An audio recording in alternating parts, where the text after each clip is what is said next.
ओम नमोस्तु रामाय स लक्ष्मणाय दिव्यै च तस्यै जनकात्मजायै नमोस्तु रुद्रेन्द्रयमानिलेभ्यो नमोस्तु चन्द्रार्कमरुद्गणेभ्यः प्रह्लाद नारद पराश पुण्डरीक व्यासाम्बरीश शुक शौनक भीष्मदाल्भ्यान् रुक्माङ्गदार्जुन वसिष्ठ विभीषणादीन् पुण्यानिमान् परम भागवतान् नमामि। सर्वेभ्यः नमो नमः। सज्जनों, बंधुओं, श्राद्ध पक्ष आज से आरंभ हो रहा है। तो श्राद्ध पक्ष के विषय में बहुत से लोगों का संदेश हमारे पास आया कि महाराज, श्राद्ध वास्तव में क्या होता है, श्राद्ध किसे कहते हैं। अनेकों ही प्रकार की जिज्ञासाएं धर्मावलंबी जनों की रही हैं।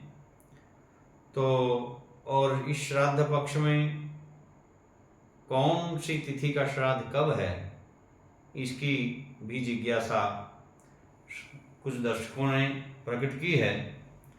तो आइए, श्राद्ध क्या है और अब की बार आश्विन पितृपक्ष में किस तिथि को, किस तारीख को, किस तिथि का श्राद्ध पड़ेगा, ये हम धर्मशास्त्रीय प्रमाण सहित निर्णय अनुसार आप सबके सामने प्रस्तुत करेंगे तथा आप इसका लाभ अवश्य उठाएं और धर्म शास्त्रोचित ढंग से आप अपने इस पितृपक्ष में अपने पितरों के लिए, पूर्वजों के लिए अन्नदान या कहिए श्राद्ध दान इत्यादि करें। तो श्राद्ध वास्तव में क्या है, कुछ शास्त्रीय प्रमाणों के साथ आपका ज्ञानवर्धन करने के लिए मैंने कुछ शास्त्रीय प्रमाण प्रस्तुत किए हैं। तो देखिए, श्राद्ध क्या है। श्राद्ध के विषय में ब्रह्म पुराण, श्राद्ध प्रकाश, श्राद्ध कल्पलता और कलयुग के अंदर विशेष तौर पर जिसकी मान्यताओं को माना जाता है, जिसके शास्त्रीय विधान को माना जाता है या प्रमाणिकता दी जाती है, वो है पाराशर माधवीय। ऐसी मान्यता है कि कलौ पाराशराः स्मृताः, कलयुग के अंदर महर्षि पाराशर का जो धर्मशास्त्र है उसी का अनुपालन किया जाएगा। तो इन सभी पुराणों के अंदर विशेष करके पाराशर माधवीय के अंतर्गत उसके पृष्ठ संख्या 299 पर लिखा है, देशे काले च पात्रे च श्रद्धया विधिना च यत् पितॄन् उद्दिश्य विप्रेभ्यो दत्तम श्राद्धमुदाहृतम। अर्थात जो देश, काल और पात्र का सही चयन करते हुए श्रद्धा के साथ और शास्त्रीय विधि के अनुसार अपने पितरों को उद्देश्य करते हुए जो विप्रों को अन्नादि भोजनादि दान किया जाता है और विप्र के द्वारा भी वो श्रद्धापूर्वक ग्रहण कर लिया जाता है और प्रसन्न चित्त से प्राप्त करता है, तो ऐसे क्रिया रूप को हम सभी श्राद्ध कहते हैं। ऐसा शास्त्रीय प्रमाण है। याज्ञवल्क्य स्मृति को भी भारतीय धर्मशास्त्र में बहुत अधिक मान्यता दी है। इसलिए श्राद्ध विषय में जो रिसर्च करने पर हमें ज्ञात हुआ है, ये प्रमाण मिला है। महर्षि याज्ञवल्क्य ने लिखा है, श्राद्धम नामादनीयस्य तत्स्थानीयस्य वा द्रव्यस्य प्रेतोद्देशेन श्रद्धया त्यागः। अर्थात श्राद्ध किसे कहते हैं, जो प्रेत को उद्देश्य करके, अर्थात जो पितृ हैं, पूर्वज हैं, उन सब को जो इस पांच भौतिक देह को छोड़ करके चले गए हैं, उनको उद्देश्य करके जो श्रद्धा पूर्वक त्याग किया जाता है, दान दिया जाता है सुपात्र को, तो उसको कहते हैं श्राद्ध। एक श्राद्ध कल्पतरु, बहुत सुंदर, एकमात्र श्राद्ध के ऊपर ही एक निबंध ग्रंथ लिखा गया है। उसके पृष्ठ 4 पर हमें मिलता है, एतेन पितॄन् उद्दिश्य द्रव्य त्यागो ब्राह्मण स्वीकरण पर्यंतम श्राद्ध स्वरूपम प्रधानम। अर्थात श्राद्ध वह है जो अपने पितरों को उद्देश्य करके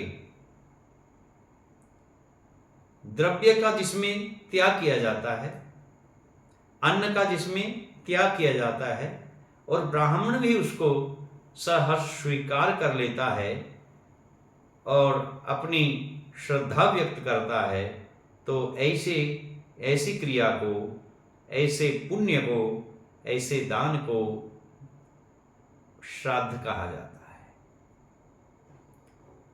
यद्यपि भारतीय धर्मशास्त्र में चाहे मनुस्मृति है, चाहे याज्ञवल्क्य स्मृति है, चाहे शातातप स्मृति है, चाहे पाराशर स्मृति है, चाहे पाराशर माधवीय है, चाहे ब्रह्म पुराण है, चाहे मत्स्य पुराण है, अनेकों ही ऐसे श्राद्ध के विषय में अनेकों ही ग्रंथों में बड़ा भारी वर्णन मिला है। तो उसमें जो वर्णन मिला है, उसके समस्त उस वर्णन का जो निष्कर्ष है, जो हमने अनुभव किया है, वो हमने अपने भाषा में लिखा है। देश काल पात्र निश्चय पूर्वक पितॄन् उद्दिश्य यत्किंचित द्रव्य अन्नादिकं श्रद्धया सुपात्राय ब्राह्मणाय दीयते तत्श्राद्धमिति उच्यते। अर्थात जो देश विशेष पर, जो काल विशेष के समय, जो किसी सुपात्र का चयन करने के उपरांत अपने पितरों को उद्देश्य करते हुए जो कुछ भी द्रव्य अथवा अन्नादि श्रद्धापूर्वक सुपात्र ब्राह्मण को दिया जाता है, और वो ब्राह्मण भी सश्रद्धया प्रसन्नता के साथ उसको ग्रहण कर लेता है, तो ऐसी क्रिया को हम श्राद्ध कहते हैं। अब आप प्रत्यक्ष देखिए, मूल रूप से श्राद्ध का मूल भाव यही है कि जो अपने पितरों के निमित्त जो कुछ भी दे, वो श्रद्धा पूर्वक दे, और उसको ग्रहण करने वाला भी श्रद्धा पूर्वक ग्रहण करे। यदि दोनों का मंतव्य सही होगा, तो तभी ये किया गया पुण्य कर्म श्राद्ध कर्म कहलाएगा। शास्त्र की अनेकों ही निबंध ग्रंथों में अथवा पौराणिक ग्रंथों की जो टीकाएं हैं, उन टीकाओं के अंतर्गत पितॄन् शब्द से कुछ अभिप्राय प्राप्त हुआ है। पितॄन् अर्थात पितृ किसे कहते हैं? भारतीय धर्मशास्त्रों के अनुसार ये पितृ 3 प्रकार के होते हैं। नंबर 1 वसु, नंबर 2 रुद्र, और नंबर 3 आदित्य। कौन कौन से? वसु, रुद्र और आदित्य, ये पितरों के अधीक्षित देवता हैं। और भारतीय धर्मशास्त्र के अंतर्गत पितॄन् शब्द से पिता, पितामह और प्रपितामह को संबोधित किया गया है। इन्हीं के विषय में श्राद्ध कर्म करने का विधान है। और इनके जो देवता हैं जैसे पिता को वसु रूप कहा जाता है, पितामह को रुद्र रूप कहा जाता है, और जो प्रपितामह है उसको आदित्य रूप कहा जाता है। देखिए, जब हम कभी किसी भी तीर्थ पर जाते हैं और पितृकर्म करते हैं और पितृ आदि के लिए तर्पण कर्म करते हैं, तब हम उसके नाम और गोत्र का उच्चारण करते हैं। अद्य, जैसे अद्य अमुक गोत्र अस्मत् पिता अमुक नाम ने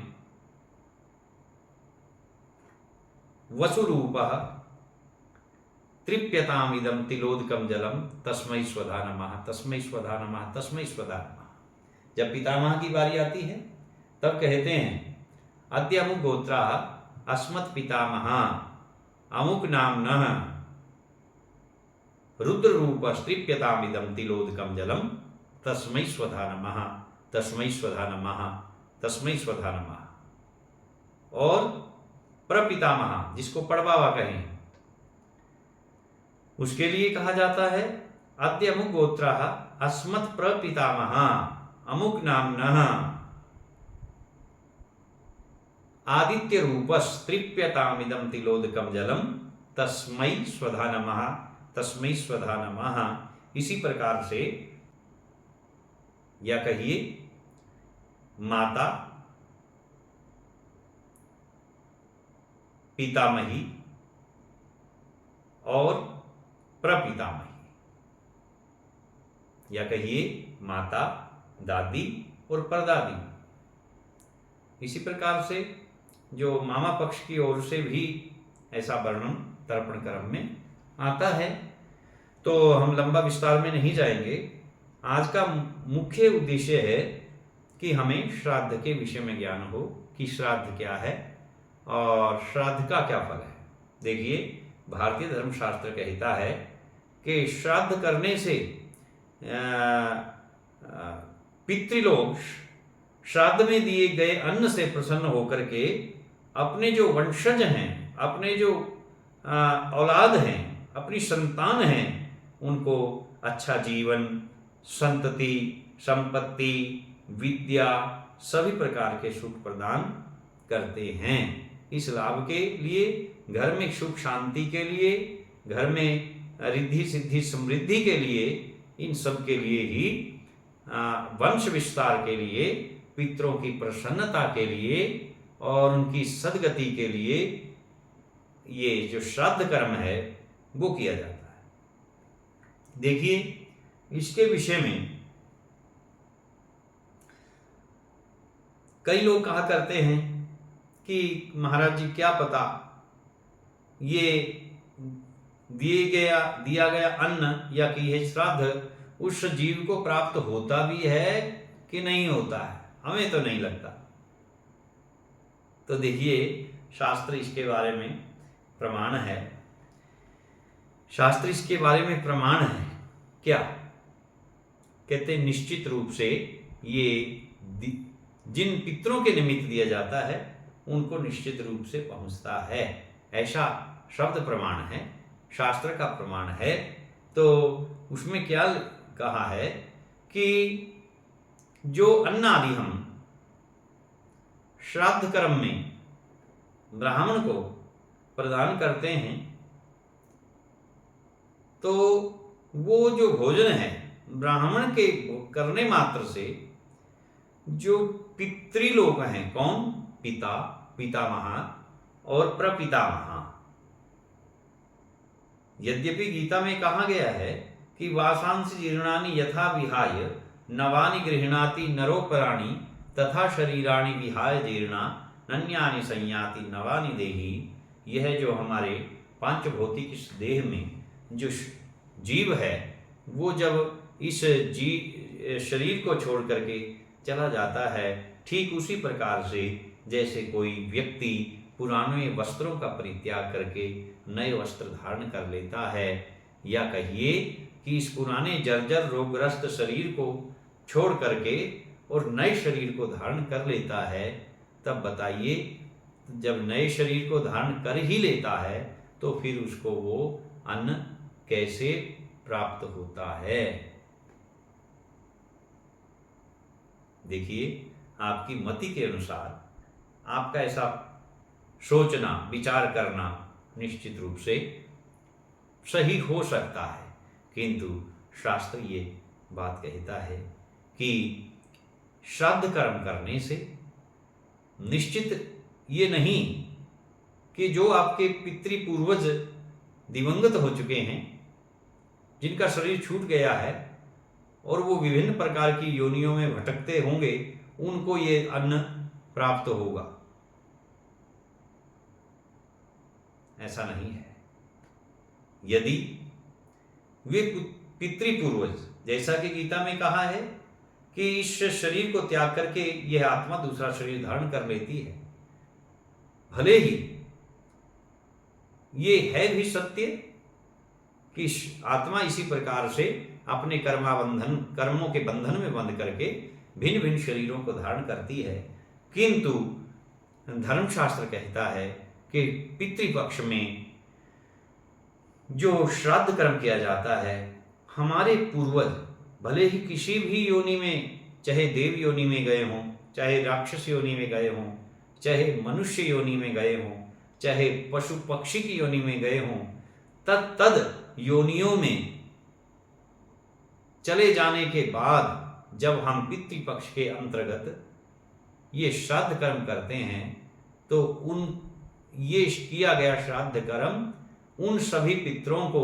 जो भिन्न भिन्न योनियों में गए हुए हैं और उन योनियों में जो उनके भोजन का ग्रास है, उस रूप में ये सारा श्राद्ध कर्म किया हुआ उन पूर्वजों को उन्हीं योनियों के अनुरूप भोजन के रूप में प्राप्त होता है और वो तृप्त होते हैं, वो हमें आशीर्वाद प्रदान करते हैं। मत्स्य पुराण का अध्ययन मैं कर रहा था, तो मत्स्य पुराण ये आप देख रहे हैं, मत्स्य पुराण, तो मत्स्य पुराण के 19वें अध्याय में यही प्रश्न श्री सूत जी से ऋषियों ने पूछा। क्या प्रश्न था? देखिए, कथम कव्यानि देयानि हव्यानि च जनैरिहि गच्छन्ति पितृलोक स्थान प्रापकः कोत्र गद्यते। अर्थात सूत जी मनुष्यों को पितरों के निमित्त हव्य और कव्य किस प्रकार देना चाहिए, इस मृत्यु लोक में पितरों के लिए प्रदान किए गए हव्य कव्य पितृलोक में स्थित पितरों को के पास कैसे पहुंच जाते हैं। ठीक वही प्रश्न जो मैंने आपको बतलाया अभी अभी। यहां उनको पहुंचाने वाला कौन कहा गया है? यदि मृत्युलोकवासी ब्राह्मण उन्हें खा जाता है अथवा अग्नि में उनकी आहुति दे दी जाती है, तो अपने कर्मानुसार शुभ एवं अशुभ जोनियों में गए हुए प्रेतों द्वारा उस पदार्थ का उपभोग कैसे किया जाता है। जो आजकल की पीढ़ी के, या उसको अज्ञानतावश कहें या उनको जिज्ञासावश कहें, कि जो पितृपूर्वज चले गए हैं, जिनका पांच भौतिक शरीर है ही नहीं, जिनकी सत्ता को हम प्रमाणित कर ही नहीं सकते, जो देखने में आता ही नहीं कि अब वो कहाँ हैं, किस अवस्था में हैं, तो ये श्राद्ध कर्म में दिया गया अन्न आदि उन जीवात्माओं को प्राप्त कैसे होता है। यही प्रश्न ऋषियों ने सूत जी से कहा, और सूत जी ने फिर उसका बड़ी सुंदर ढंग से व्याख्या की है।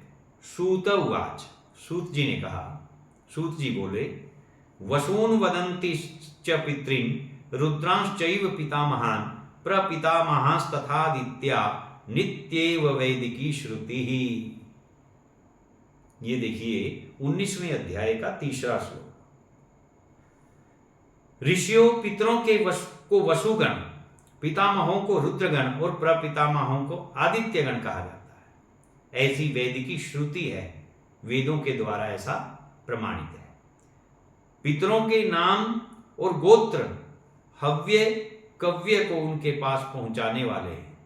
अतिशय भक्ति पूर्वक उच्चरित श्राद्ध के मंत्र भी कारण हैं एवं श्रद्धा के उपयोग भी हेतु हैं।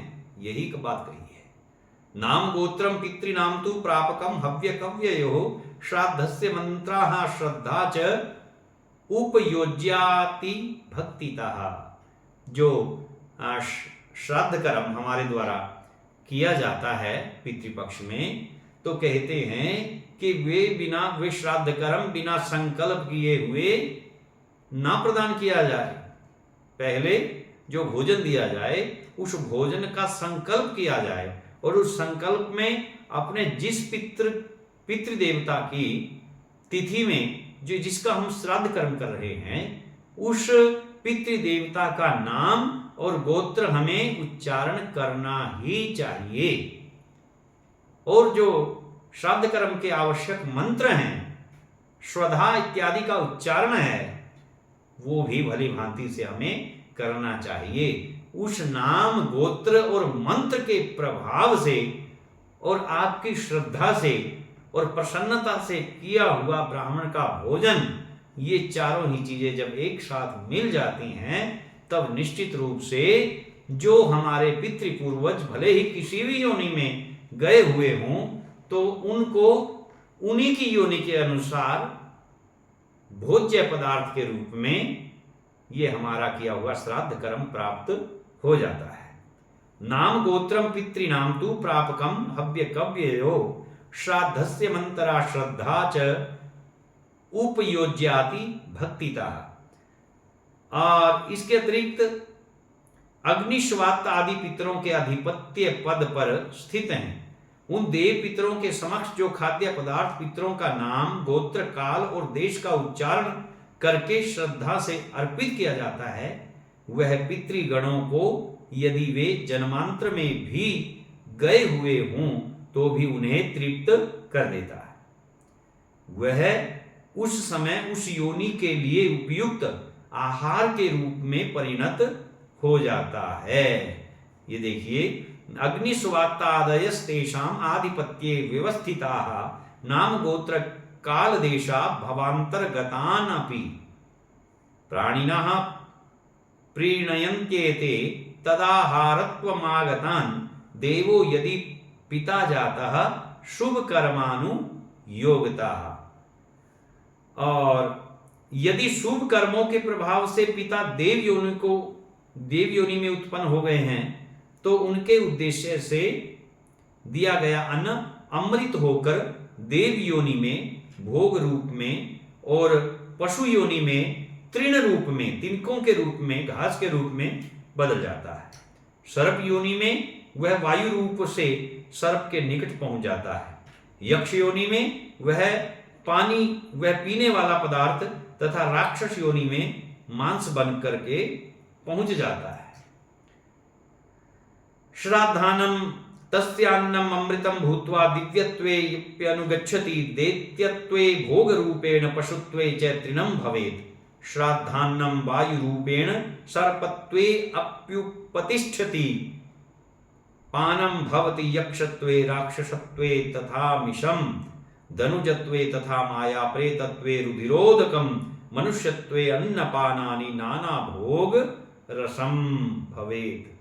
इत्यादि इत्यादि भिन्न भिन्न योनियों का यहाँ सूत जी ने वर्णन किया है कि यदि उस योनि में वो हमारा पितृपूर्वज चला जाए तो उस योनि का जो भोज्य पदार्थ है उसको वो उसके रूप में वो परिणत होकर के उसको प्राप्त हो जाता है। किंतु इस प्रकार से श्रद्धा पूर्वक श्राद्ध करने का फल क्या है, पहले भी हमने आपको बतलाया, किंतु अब मत्स्य पुराण के प्रमाण से देखिए। श्रद्धा पुष्पमिदं प्रोक्तम फलम ब्रह्म समागमः। आयु पुत्रान् धनं विद्यां स्वर्गं मोक्षं सुखानि च राज्यं चैव प्रयच्छन्ति प्रीता पितृगणा नृणां। श्रूयते च पुरा मोक्षं प्राप्ता कौशिकशूनवः पंचभिर्जन्म संबंधिर्गता विष्णु परम पदम। अर्थात ये सभी श्रद्धा रूपी वृक्ष के पुष्प बतलाए गए हैं और ब्रह्म प्राप्ति इसका फल है। पितृगण प्रसन्न होने पर मनुष्य को आयु, अनेक पुत्र, धन, विद्या, स्वर्ग, मोक्ष, सुख और राज्य प्रदान करते हैं। तो इस प्रकार से मत्स्य पुराण के प्रमाण से भी ये बात जो है प्रमाणित होती है, सिद्ध होती है कि हमारे द्वारा जो पितृपक्ष में जो श्राद्ध कर्म किया जाता है वो निश्चित रूप से हमारे पितृ और पूर्वजों को प्राप्त होता है। उसी प्रकार से मार्कंडेय पुराण में उल्लेख मिलता है, यथा गोषु प्रनष्टासु वत्सो विन्दति मातरम तथा श्राद्धेषु दृष्टान्तो मंत्रः प्रापयते तुतम। जैसे गौओं के बीच में कोई बछड़ा अपनी माता से बिछुड़ जाता है, किंतु बिछुड़ने के पश्चात वो इतनी ढेर सारी गायों में से भी अपनी माता को ढूंढ लेता है और उसके पास पहुंच जाता है। उसी प्रकार से हमारे द्वारा हमारे पिता, पितामह और प्रपितामह अथवा अन्य अपने पूर्वजों के निमित्त किया गया श्राद्ध कर्म में दिया गया अन्न आदि जो दान किया जाता है, वो भी अपने पितृ पूर्वज किसी भी योनि में चले गए हों, उस योनि में जाकर के हमारे द्वारा किया गया दान पुण्य कर्म उसको प्राप्त हो जाता है। इसलिए हमें ये श्राद्ध कर्म की जो वैदिकी और सांस्कृतिक और वैज्ञानिकी ये जो परंपरा है, इसका भली प्रकार से हमें निर्वाह करना चाहिए, कभी भी इससे विमुख नहीं होना चाहिए। किंतु यदि करें तो श्रद्धा के साथ, अपने पितरों के मान और सम्मान के साथ उनको स्मरण करते हुए श्रद्धा भाव से श्राद्ध कर्म करिए, तो निश्चित रूप से आपके घर में, परिवार में सुख समृद्धि का वास होगा। तो अब जो निष्कर्ष रूप में पितृपक्ष चल रहा है, आज 17 सितंबर 2024 से पितृपक्ष प्रारंभ हो रहा है। क्यों 17 से कि क्यों? क्योंकि 17 को पूर्णिमा का श्राद्ध पड़ रहा है। कुल टोटल 16 श्राद्ध होते हैं, प्रतिपदा से लेकर के अमावस्या पर्यंत 15 तो ये हैं, 15 तिथियों तो ये हैं। 16वीं जो तिथि है वो पूर्णिमा की है। अब की बार जो पूर्णिमा का श्राद्ध बन रहा है वो 17 सितंबर 2024 को प्रोष्ठपदी महालय पूर्णिमा का श्राद्ध है। इसलिए कुछ लोगों की ये शंका है कि महाराज जी, जो पूर्णिमा तो 18 तारीख को पड़ रही है, किंतु आप तो 17 तारीख को बतला रहे हैं। मैं आप सभी के ज्ञानवर्धन के लिए बात बताऊं और आप सभी इस शास्त्रीय आज्ञा को स्मरण भी रखें कि पितृपक्ष के अंदर जो पितरों के निमित्त श्राद्ध करते हैं, उन पितरों के निमित्त किए गए श्राद्ध कर्म के लिए जो अपराह्न व्यापिनी तिथि होती है उसी को अपनाया जाता है। ये अपराह्न व्यापिनी तिथि कौन सी क्या है? अपराह्न का अर्थ होता है मध्याह्न के बाद जो तिथि सर्वाधिक व्याप्त हो। और हमारे पितृपूर्वज जिस भी तिथि में उन्होंने अपने प्राण त्याग किए हैं, वही उनके श्राद्ध की तिथि हुआ करती है। कई बार हमें देखने में आता है कि एक ही दिन में 2 तिथियां होती हैं। जैसे कि मान लीजिए कि किसी दिन 12 बजे तक तिथि है, दशमी है, और उसके बाद एकादशी तिथि लग गई है, और जो 12 बजे के बाद ही किसी के प्राण शरीर से निकले हैं या कहिए किसी की मृत्यु हुई है, तो जिस तिथि में प्राणों को छोड़ा गया है, इस पांच भौतिक देह का परित्याग किया गया है, जिस तिथि में, वही उसकी मृत्यु तिथि कही जाती है, और उसी मृत्यु तिथि में ही श्राद्ध कर्म करना चाहिए। यही शास्त्र की आज्ञा है। इसीलिए पूर्णिमा 17 तारीख को अपराह्न व्यापिनी है, 18 तारीख को अपराह्न में को व्याप्त नहीं करती, या कहिए कि दोपहर बाद ज्यादा समय पूर्णिमा तिथि नहीं है। पूर्णिमा तिथि तो 17 तारीख को दोपहर बाद बहुत समय तक है। इसलिए जो पूर्णिमा का श्राद्ध आप सभी लोगों को करना चाहिए वे आज 17 सितंबर 2024 को ही करना चाहिए। तो उसके बाद जो प्रतिपदा का, जिसको हम एकम भी कहते हैं सामान्य भाषा में, तो प्रतिपदा का जो श्राद्ध है वह 18 सितंबर 2024 को रहेगा। द्वितीय दूज का श्राद्ध 19 सितंबर 2024 को रहेगा।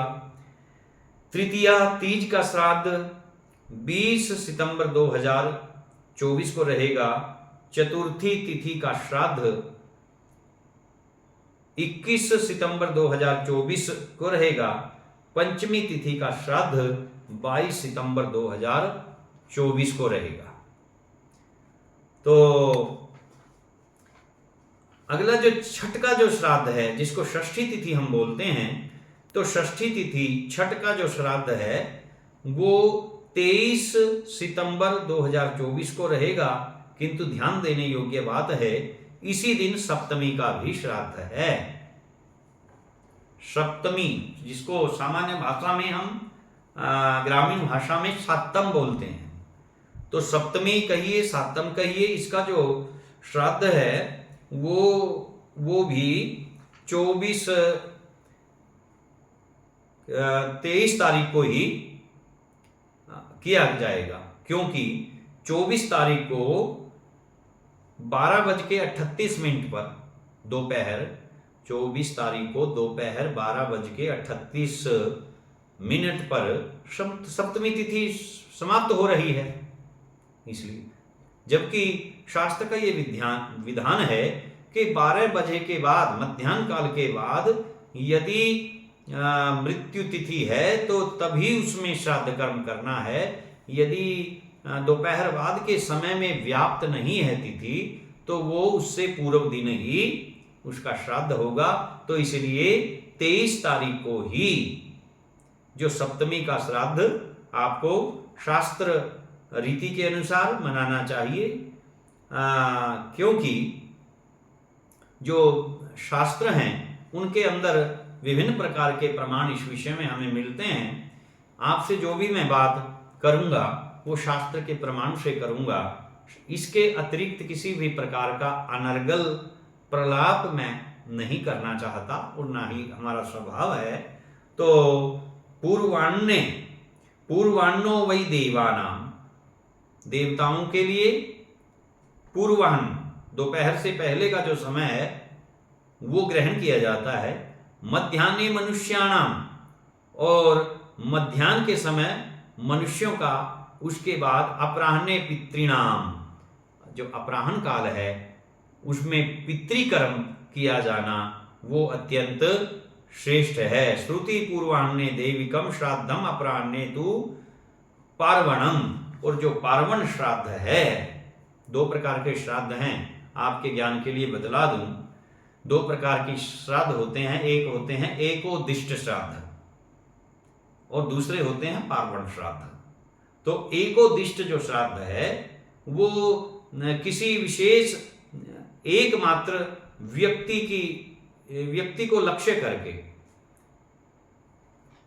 जो अभी अभी दिवंगत हुआ है और उसका क्रियाकर्म चल रहा है, उसके निमित्त, चाहे वो एकादशाह का पूजा कर्म है, पिंडादि क्रिया है, चाहे द्वादशाह का है, चाहे मासिक पिंडदान है, चाहे त्रैमासिक पिंडदान है, चाहे वार्षिक पिंडदान आदि है, वो सभी एकोदिष्ट श्राद्ध के अंतर्गत आता है।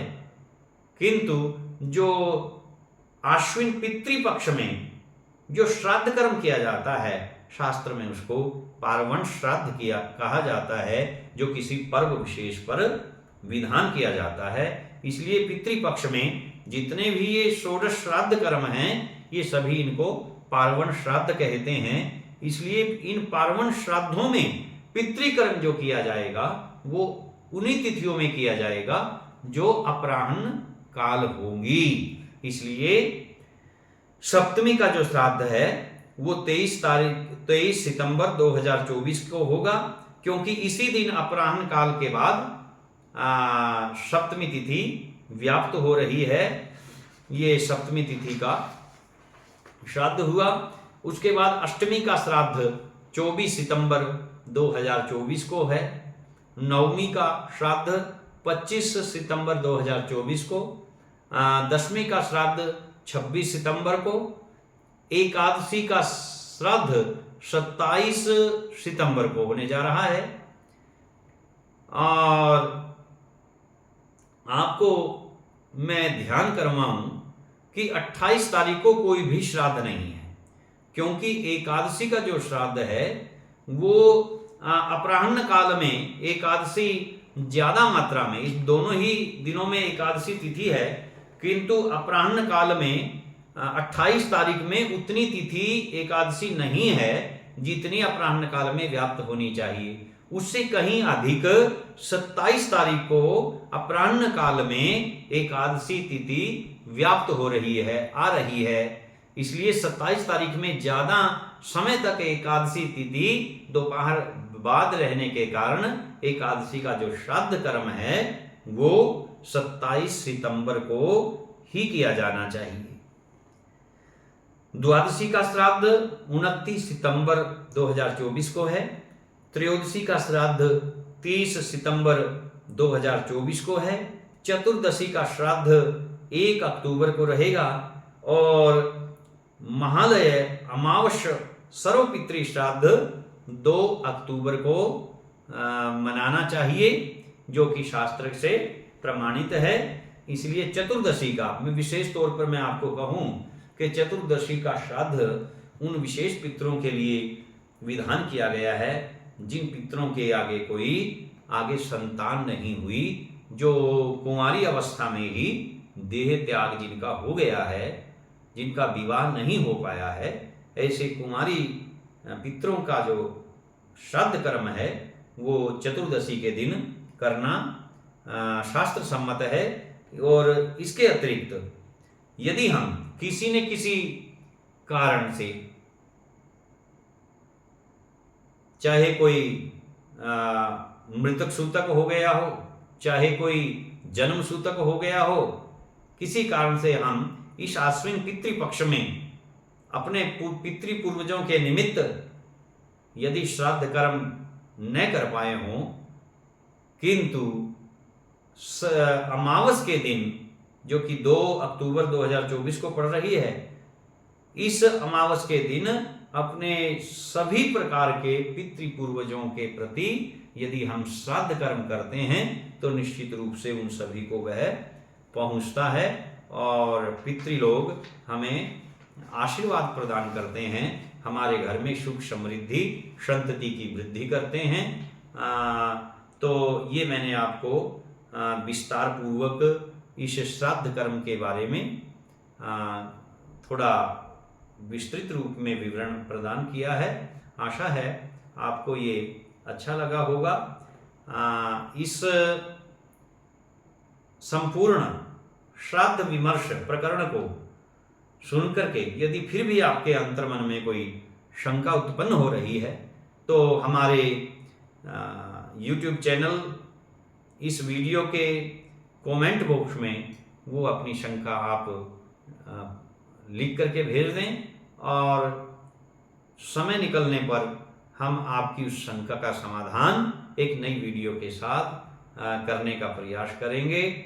और आशा करते हैं कि ये जो पितृपक्ष है आपको सुख शांति आरोग्यता प्रदान करें। इसी प्रकार से धर्म संस्कृति ज्योतिष अध्यात्म की विभिन्न प्रकार की वीडियो को देखने के लिए और अपनी अंतरात्मा में उत्पन्न शंकाओं का निवारण करने के लिए हमारी वीडियोस को आप निरंतर देखते जाएं। यदि आपने हमारे इस YouTube चैनल सनातन संदेश टीवी को सब्सक्राइब नहीं किया है तो इसको सब्सक्राइब भी करें। हमारी वीडियो आपको अच्छी लगी हो तो इस वीडियो को अपने विभिन्न मित्र प्यारे रिश्तेदारों के पास भी संदेश के रूप में भेजें, ताकि वो भी शास्त्र की मर्यादा से जिन तिथियों में श्राद्ध विहित है उन तिथियों के अनुसार अपने पितृपूर्वजों के लिए अपना श्राद्ध कर्म कर सकें और अपना परिपूर्ण फल प्राप्त कर सकें। बहुत बहुत धन्यवाद।